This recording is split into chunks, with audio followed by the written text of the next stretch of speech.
శ్రీకాకుళం మండలం రాగోలు గ్రామ పంచాయతీ పరిధిలో గల కొన్ని సంవత్సరాలుగా చెరువులపై ఆక్రమణలు పెరుగుతున్నాయని గ్రామ యువత ప్రజలు తీవ్ర ఆందోళన వ్యక్తం చేస్తున్నారు. గ్రామ పంచాయతీ పరిధిలో మొత్తం 14 చెరువులు ఉండగా సుమారు 140 ఎకరాల విస్తీర్ణంలో ఉన్న ఈ నీటి వనరులు ప్రస్తుతం క్రమంగా ఆక్రమణలకు గురవుతున్నాయని గ్రామస్తులు ఆరోపిస్తున్నారు. చెరువుల కట్టలు పరిసర ప్రాంతాల్లో కొందరు అక్రమంగా మట్టిపోసి ఆక్రమణలు చేపడుతున్నారని, దీనివల్ల చెరువుల అసలు విస్తీర్ణం తగ్గిపోతుందని తెలిపారు.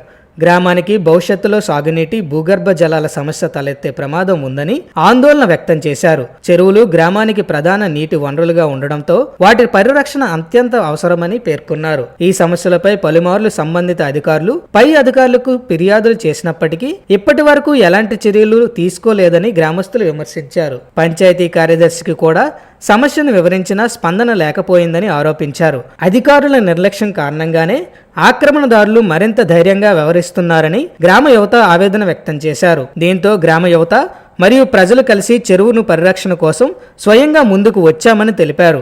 చెరువులపై జరుగుతున్న దౌర్జన్యాలు, అక్రమ ఆక్రమణలు అరికట్టేందుకు గ్రామ స్థాయిలో అవగాహన కార్యక్రమాలు చేపడుతున్నామని పేర్కొన్నారు. భవిష్యత్తులో గ్రామ ప్రజలకు నీటి ఇబ్బందులు రాకుండా ఇప్పటికైనా అధికారులు కఠిన చర్యలు తీసుకోవాలని డిమాండ్ చేశారు. అలాగే గ్రామ పంచాయతీ పరిధిలో ఉన్న అన్ని చెరువుల వద్ద ప్రభుత్వ భూమి, చెరువు స్థలం అని స్పష్టంగా సూచించే బోర్డులు ఏర్పాటు చేయాలని కోరుతున్నారు. చెరువుల హద్దులను గుర్తించి రికార్డులను ప్రజలకు అందుబాటులో ఉంచాలని, ఆక్రమణను పాల్పడుతున్న వారిపై చట్టపరమైన చర్యలు తీసుకోవాలని గ్రామస్తులు విజ్ఞప్తి చేస్తున్నారు.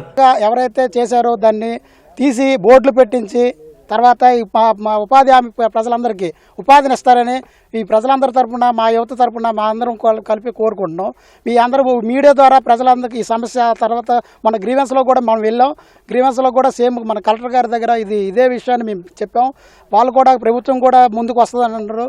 నేటి ప్రభుత్వం కానీ తర్వాత ఈ పాలకులు కూడా దీన్ని పట్టించుకొని తర్వాత దీన్ని అన్ని చెరువులు కూడా తాగునీటికి సంబంధించిన చెరువులు ఉన్నాయి, పశువులు అందులో నీళ్ళు తాగుతాయి. అన్ని రకాలుగా దీన్ని మేము వాడుతుంటాం. బట్టలు తగ్గడానికి కానీ, స్నానాలకు కానీ అన్ని రకాలుగా వాడుతున్నాం.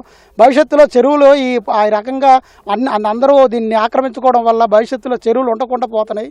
దీన్ని పరిరక్షించాలని, భావితరాలకి చెరువులు ఉండాలని కోరుకుంటూ మీ ద్వారా మీడియా ద్వారా మేము అందరం తెలియజేసుకుంటున్నాం.